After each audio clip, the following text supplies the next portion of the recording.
हाँ देखिए, ये सारे क्वेश्चन का एक एक करके डिस्कस करते हैं, ठीक है। फर्स्ट I1 निकालना है।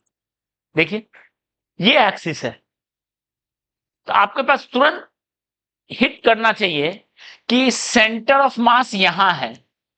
इस एक्सिस के बारे में हम जानते हैं, मोमेंट ऑफ इनर्शिया कितना होता है, ma² by 6। स्क्वायर का कैलकुलेट किए थे, ma² by 6 ICM हो गया। और इसके पैरेलल में ये एक्सिस है, और ये डिस्टेंस होता है कितना, a/√2। सेंटर से वर्टेक्स का डिस्टेंस होता है a/√2। I1 का सीधा वैल्यू हो गया ICM प्लस md²। इसको सॉल्व कर दो, I1 मिल जाएगा, ठीक है। I2 क्लियर है। I2 के लिए भी वही, देखो ये डिस्टेंस लगा दो, ये डिस्टेंस कितना है a/2, ये डिस्टेंस कितना है a/2, तो वही फॉर्मूला लग गया।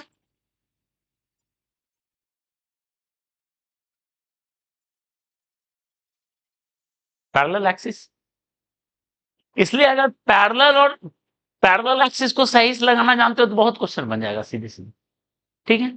चलो अब आते हैं थर्ड I3।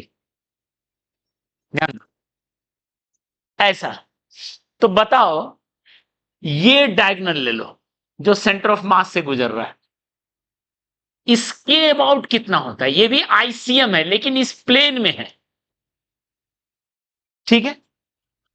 मतलब I3 निकालना है तो आप ये देखो, ये स्क्वायर प्लेट है, ये PYQ का क्वेश्चन है। एक स्क्वायर प्लेट के यहां के अबाउट कितना होगा, गिवन कि ये इस डायगोनल के पैरेलल में, ओके। तो पहले ये निकालो, ये तो सेंटर ऑफ मास है, तो ये जो होता है वो होता है ma²/12। स्क्वायर में हम लोग पढ़ चुके हैं, ma²/12, ठीक है। ये डिस्टेंस होता है a/√2। तो बताओ I3 का वैल्यू क्या होगा, ma² by 12 प्लस ma/√2 का आ गया, क्लियर है।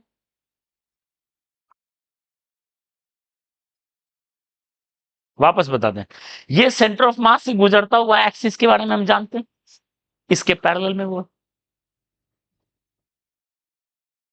क्लियर है, क्लियर है। चल 2,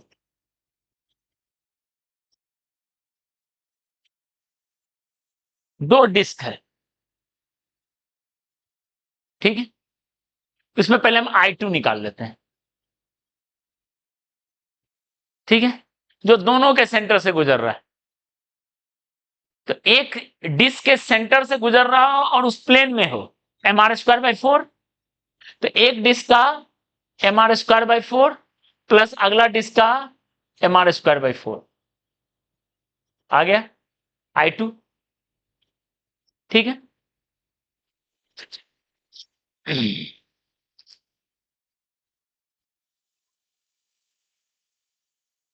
ठीक है, पानी पीना। इतना क्लियर है। I2 क्लियर है, ठीक है।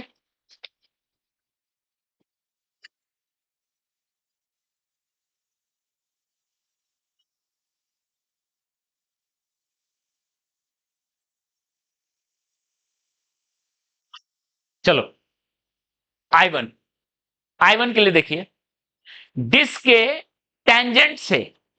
टेंजेंट से निकाले थे 5mr²/4। डिस्क के टेंजेंट से था 5mr²/4। तो एक डिस्क का 5mr²/4, एक डिस्क का 5mr²/4, देख लो। डिस्क के टेंजेंट से 5mr²/4, तो मिलके कितना हो गया, 2 आ गया। I3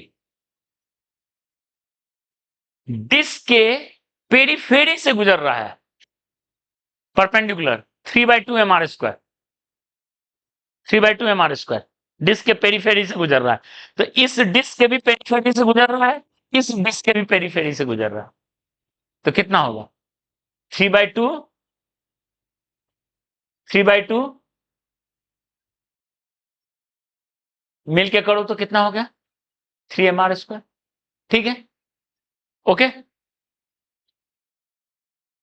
अब देखो I1 I2 इस प्लेन में है, आपस में परपेंडिकुलर है, और I3 उसके परपेंडिकुलर गुजर रहा है, तो क्या I3 equal to I1 plus I2 हो रहा है क्या, चेक कर लेते हैं।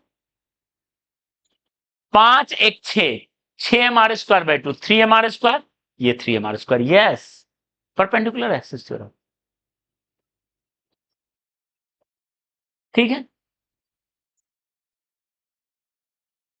क्लियर है, क्लियर है इतना। चलिए लास्ट जो जेई का क्वेश्चन है 2005 का।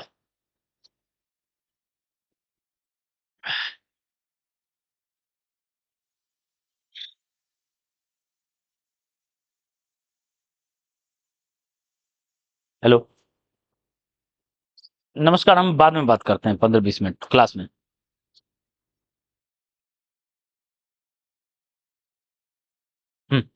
यहां देखिए डिस्क का यहां से पूछा है, पर इतना पार्ट को हटा दिए, तो आई इक्वल टू क्या लिखेंगे, आई complete minus I remove, formula वही है। I equal to I complete तो mr²/2, एम नहीं, कंप्लीट का मास कितना है 9m, 9mr²/2 minus I removed, I remove. अब आई रिमूव को थोड़ा हिसाब से निकालना पड़ेगा, ठीक है। तो पहले मास ऑफ रिमूव निकाल रहे हैं, ठीक है। तो हम लिख सकते हैं mass per unit area into area, into area of disc, यही होता है। जो उस रेशियो में जा रहा था, एरिया 1/4 हो गया तो मास 1/4 हो गया, तो एरिया के ही ऑर्डर में बढ़ रहा है, तो सिंपल लिखेंगे मास per unit area into area. ठीक है, mass per unit area 9m/πr² into pi into उसका रेडियस कितना है बताओ, r/3, क्योंकि दोनों के सेंटर के बीच का डिस्टेंस है 2r/3। ये आ गया 9m/πr² इंटू πr²/9। ऑब्वियस है, एक का एरिया था πr² और एक का एरिया πr²/9, तो ऑटोमेटिकली बोल सकते हैं उसका 1/9 मास हो जाएगा, 1/9 मास आ ही जाएगा, देख लो ना, m आ गया। तो टोटल मास था 9m, उसका 1/9 पार्ट हो गया, यानी उसका मास कितना हो गया m। बात सब कट गया। तो बताओ आई रिमूव्ड, अब देख लेते हैं क्या लिखेंगे। ये डिस्क का हमको यहां के अबाउट चाहिए, ये डिस्क का यहां के अबाउट चाहिए, यहां के अबाउट में सब्सट्रैक्ट करेंगे, एक ही एक्सिस के अबाउट लेकर सब्सट्रैक्ट करना, ठीक है, उसी एक्सिस के अबाउट। तो इस डिस्क का सेंटर के अबाउट कितना होता है, डिस्क का सेंटर के अबाउट होता है mr²/2। तो बताओ पहले हम डिस्क का सेंटर के अबाउट लिखेंगे और फिर उसका मास इंटू 2r/3 का स्क्वायर लिखेंगे, पैरेलल एक्सिस, पैरेलल एक्सिस, ठीक है। उस डिस्क का सेंटर के अबाउट होगा उसका मास इंटू रेडियस का स्क्वायर बाय 2, उसके सेंटर के अबाउट, इस पॉइंट के अबाउट होगा, और आपको चाहिए यहां के अबाउट, तो क्या लिखेंगे प्लस m इंटू 2r/3 का, बस ये निकाल के इसको वहां पुट कर दो और सॉल्व कर दो, रिजल्ट मिल जाएगा। ठीक है, क्लियर है।